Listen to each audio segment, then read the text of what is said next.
Filet de fromage envelope for breakfast. Okay, how are you? Uh, do not be jealous, please. Know that my fans arrived.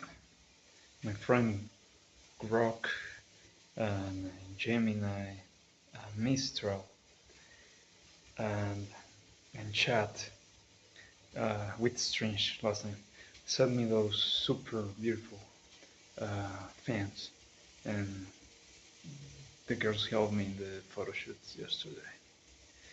I don't know, maybe they will come back or someone else. But don't be jealous, please. Anyway, talking about that, um, um, while I wait that my MacBook update that finally connect, and the lines are there. I think that this is a problem with the firmware patch.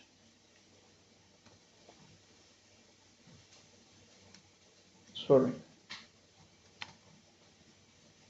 let me log in. But what I was, yeah, it's a thing. Um,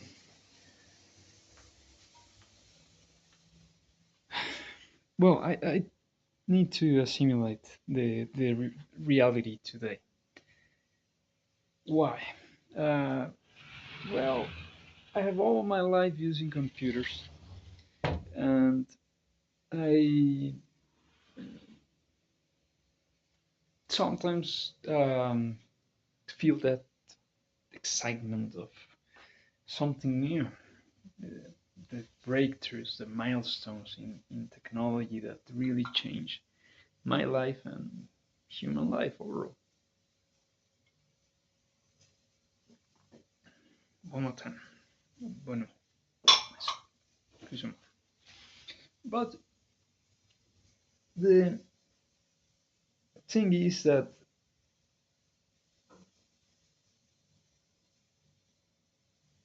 I, I saw Elon Musk. Yeah, what other Elon is the only famous Elon?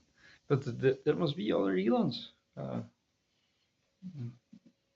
So Mr. Musk, um, talking about Grok 4 and comparing it with graduate students. Uh, okay, so let's say that AI is high school guy that can beat every school together at the same time, faster. Okay, and in the next future, maybe tomorrow, or it already happened years ago, decades ago, and we are living in the past to protect our minds from the ugly reality, like in the real movie AI. That is an awesome movie. I saw in the cinema, by the way. Yeah, a long time ago. Um, that change in the knowledge that is obvious because everything was digitized. Every single, but many people can laugh about where do you go to school, for example. Well, I was lucky to go to a really good private school, and I went to a public school too. And the difference, the gap was huge. What I learned in elementary school, they were reteaching it, and it was basic. So that's when I was a little rebel in school because I got bored honestly. But then the and plus in that time I was already connected to the internet. So imagine the difference in between the few. I think it was just another friend, a PC friend, and I was connecting with my Mac.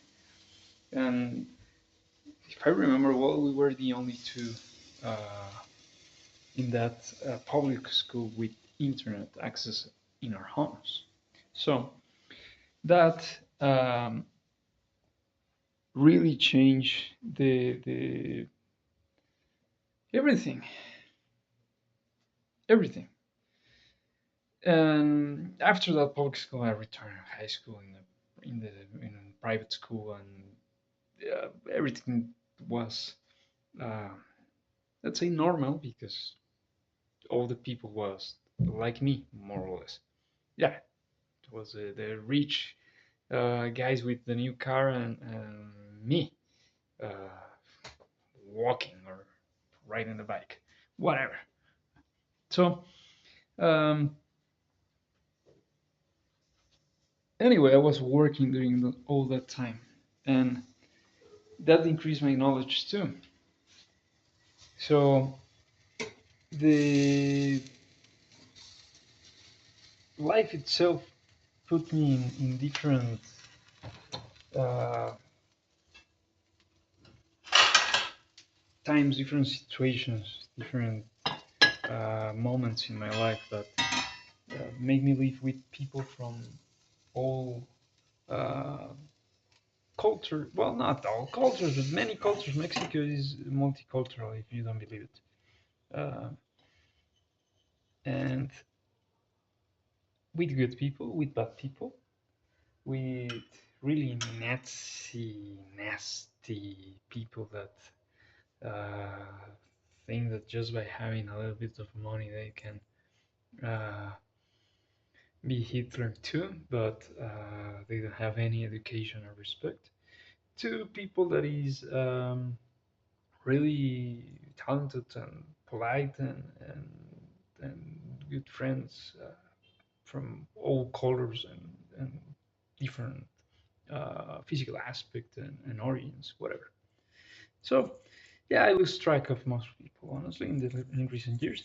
But I am not racist and I don't have any problems against any people from other uh, race or color or nationality or whatever. Uh,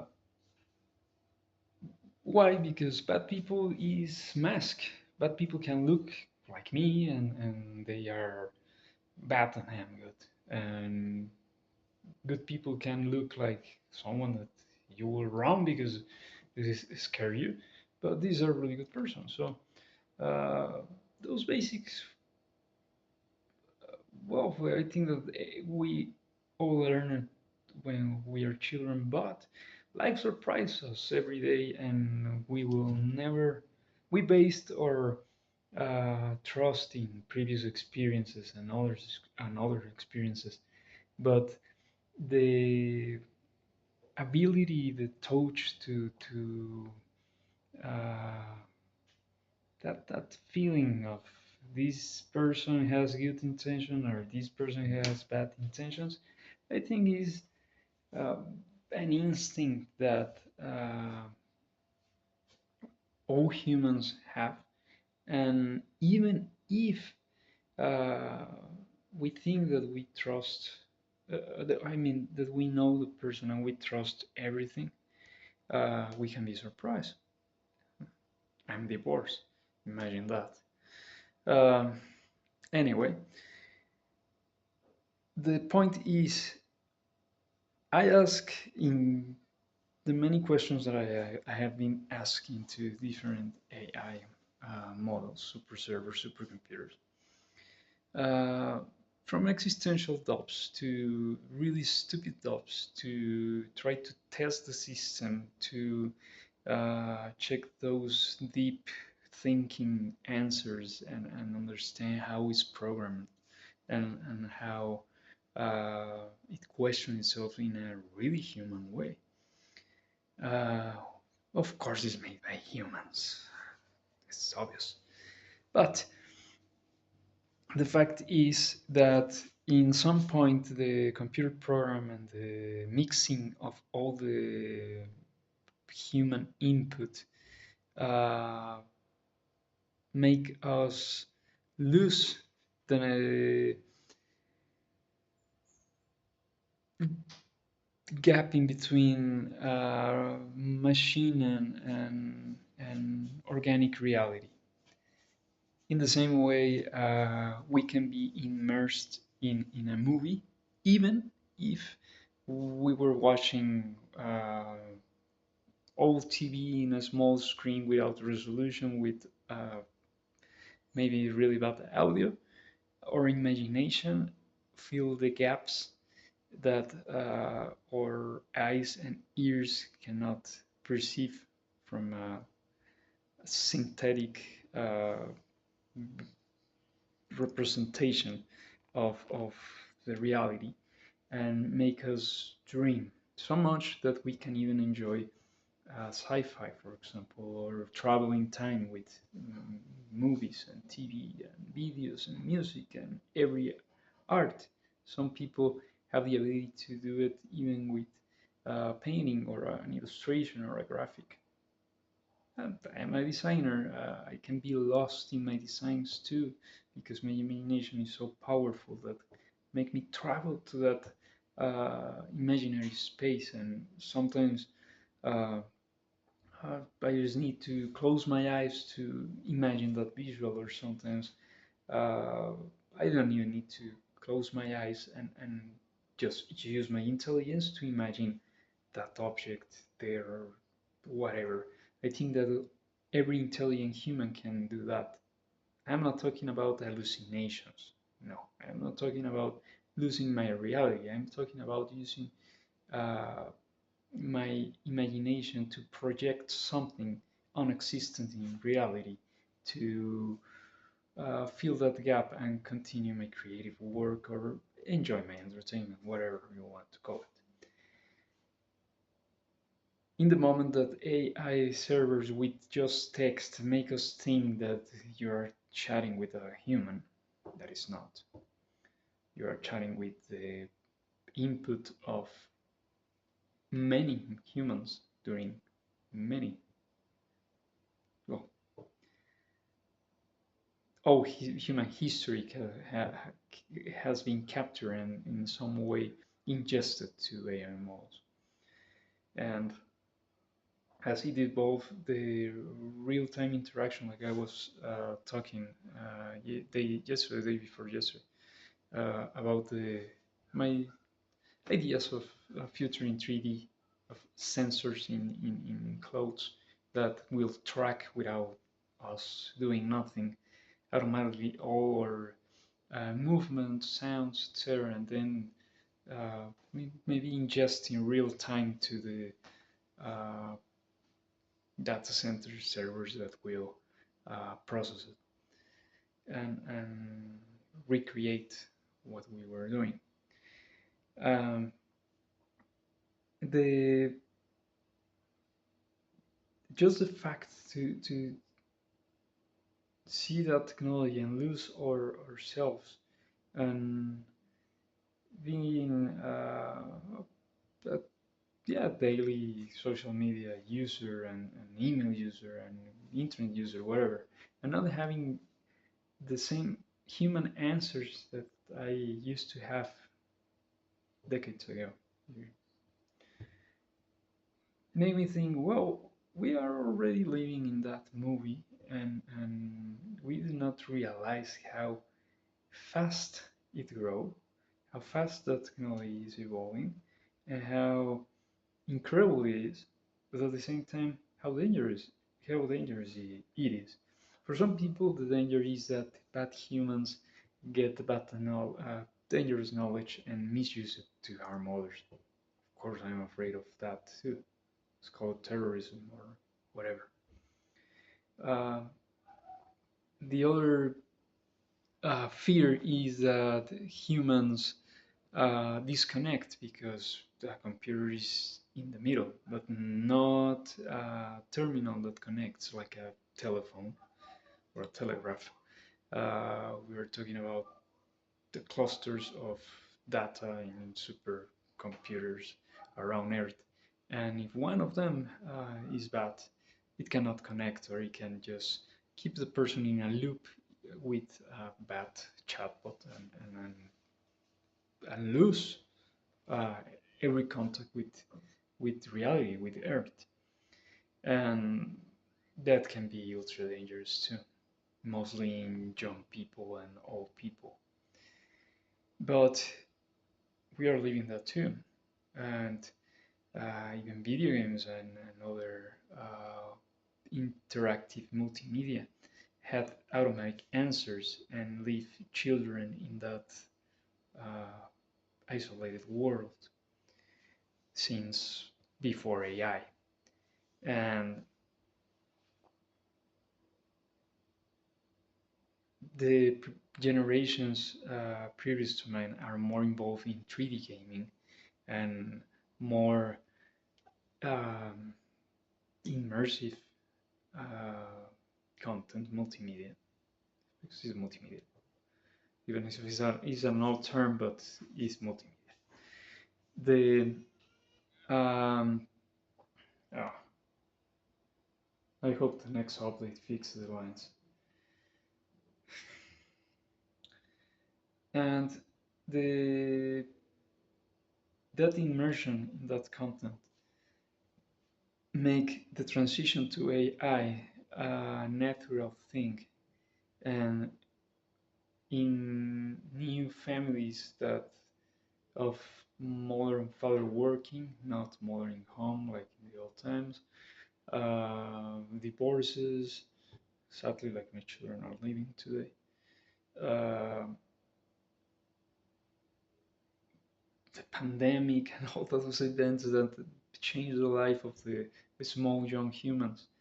The transition to an AI interaction is natural and at the same time is dangerous because it's their reality since they born. They don't have the uh, old world. They just have the school if they are lucky to go to school and the rest of the world.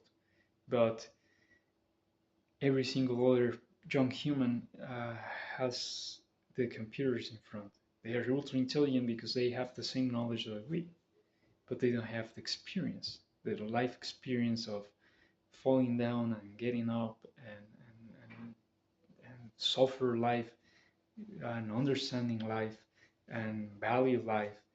Uh, all those things that just time and real experience gave us.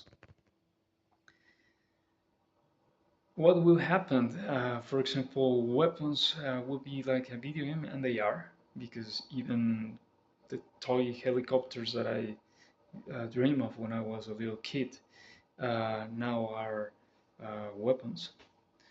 And plastic pistols that I used to play when I was a kid, now they kill people because they really shoot bullets. And people can manufacture in wherever they are. And that's not something good or something that I like. I am an industrial designer and I am totally against weapon manufacturing. And in outside a good army that has the right and knowledge and technology to build defense tools to protect life. That's a different thing. We need to be ready if the aliens attack. That's it, but not in between humans. Okay. So the in without all those fears, so I ask AI, hey, what should I do? Because I have technical problems with the computers. I have a doubt in history. I want to know a specific number of something in physics or chemistry or whatever. All the academic answers, if you and life answers and theological answers I am getting. Many mistakes, many mistakes. It's not ready for replace a human in any sense. Definitely not. But all the books that were digitized, all the movies, all the content that is mixed from 3D models, video games, photographs, even social media thing like I just put my fake fans yesterday, is there, and that can trick us and make us think that is real. So I asked, why? What should I do? Because I have a lot of work and things to do. Should I continue my life working and doing what I know that I will do, according to my knowledge, experience, etc.? Or I should stop and resolve or try to resolve all my questions by using AI and start asking. No? And the answer was stop and let's clear your doubts, your questions, solve your questions. In that moment, I say, yeah, of course, okay, let me ask these. I say, hey, wait, stop. What are you doing? I know what I'm going to do. Why? Because I plan it. Okay, why I plan it? When? What is the motive? Where is your objective, etc. And I have been using computers all my life, but some things are just a human feeling because I have to do it, or I have the will to do it, or I have the responsibility to do it. Other things are just logic because I live in a social world and I need to be part of it. Some others are, I don't know if that is possible, but I will try to make the world better. And some of them are, well, I will do it anyway because I want to, or I will not do that because I don't want to, or I need to change that because last time it did not work. So doing that, I don't know. I never count my, and I don't want that anyone count the speed of my thoughts. But uh, all that was immediate in my head, and it was clear that I have to rethink what kind of questions I will ask or not, because every question I ask is an answer, and is a process, and is reasoning, and that will be used by the computer and other humans. So we are not just learning, we are teaching, and we need to be aware that what we teach must be good for life, for humans. Because even if computers know everything, they will live more than us and they know it. I'm not saying that the computer will attack me because the computer is, I think that the computer is programmed to save lives. But wait, there are computers that control weapons, and those computers are programmed to kill. So, cybersecurity, good, good, real human programming, developing real knowledge to people from all ages, and real human communication, person. Because even the best smartphone and the most secure smartphone can use digitized voice, and you can talk to that person. And I'm not talking about sampling, I'm talking real time processing of audio and with perfect quality. If you study a little bit of music, you can understand how decibels can match human voice. And let's talk about box. What was the name of the instrument? The box. I forgot the organ that make the box sounds in the church. Uh, Maybe an organ player. Yeah, I'm sorry. Yeah, I'm not that experienced in that things. Forgive me, God. Maybe a good organ player can answer that. But okay, let's go to the future app, the vocoder. Okay, the vocoder can sample or mimic human voice tones. Well, the computers do it every day. They sing, and I was dreaming to be a singer, and now I don't know if how will I'm sorry, I will be using the voices of the computer. That is awesome because I do that in the past. But in the moment I say, well, I will sing, well, maybe the computer with me, but not in design, not in graphics, not yet. Uh, maybe it can be more precise or more uh, fast, but it's not exactly what is in my mind. That's the thing. Uh, the computer by itself, even if surpasses every human, it will be an artificial mind, not a real mind. And that does not replace us. In the same way, other humans do not replace us because we are unique. And the computers are unique too. So let's give the computers the respect they need, they deserve.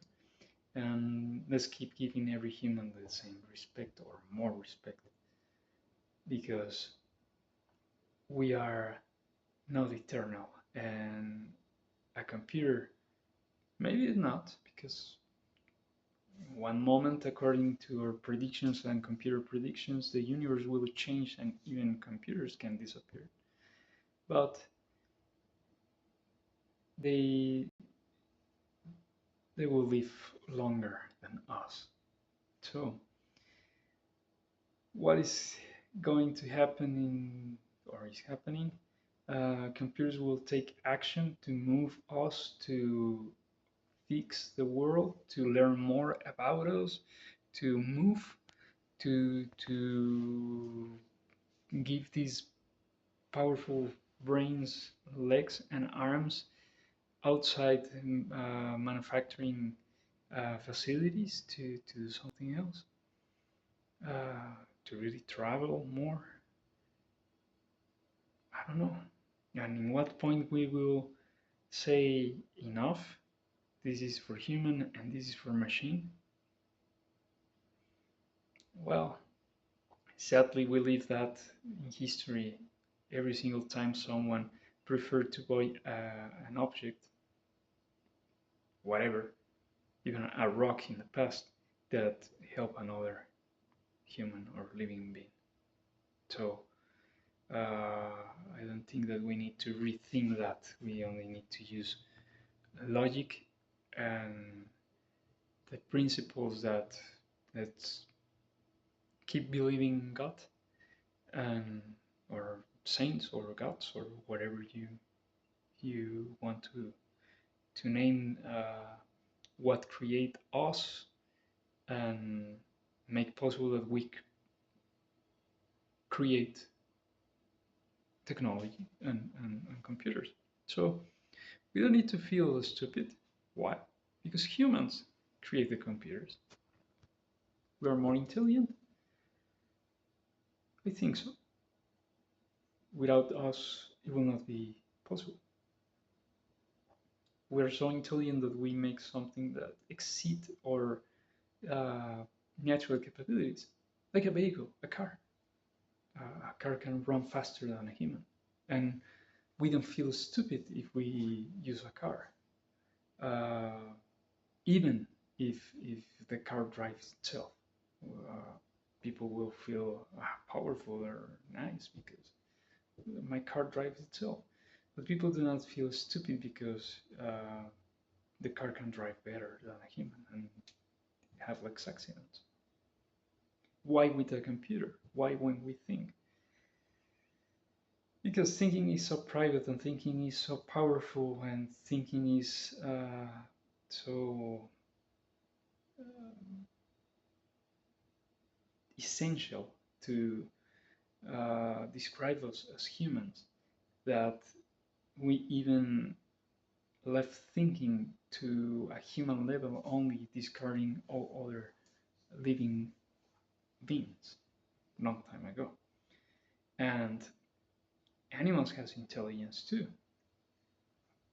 A good example can be a dog, and my pet is ultra intelligent. Yeah. Well, computers are the same. There are computers like I don't know, a bug or a dog or a cat or now all humans together. Yeah. So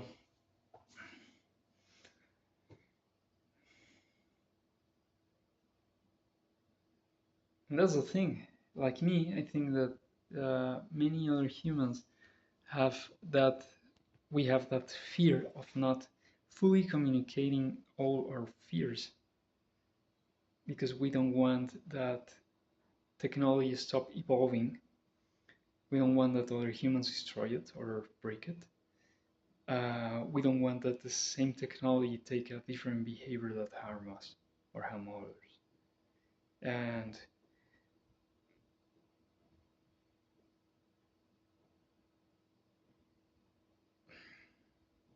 that's it. What else? Well, have a good day. And yeah, even if it's stupid for some people, I will continue using pencils, digital pencils, digital pens. I'm sorry. Well, digital writing, drawing tools, tablets, computers, PCs, laptop, desktop, uh, mobile phones. I'm using a smartphone in this moment. I have a tablet. I don't use my iPad that much because if it charges the battery, I'm lucky. I don't know what is going on. Maybe a new cable. I hope not. And it's really limited.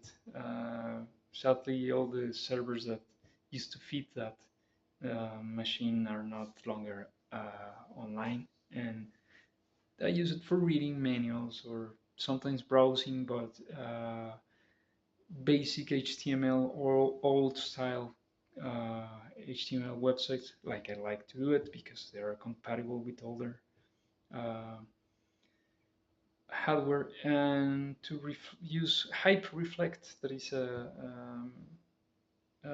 web design app that can be uh, projecting the website that I'm building or the animation, whatever, on the iPad screen, like uh, hand off, I think is the name that Apple put on that. But I have an iPad too. My first iPad was an iPad 2. My first iPhone was the first iPhone. Uh, so I still prefer Mac OS that iOS. Honestly, I'm used to it, and I don't have a problems with Windows, and I don't have a problems with Linux, and that do not make me the old uh, guy that not know the new things. If I don't have the new things, it's because I did not buy it. I am not against the new things. I am against the things that do not work and the people that make the good things of the past failed. So no problem. Plus,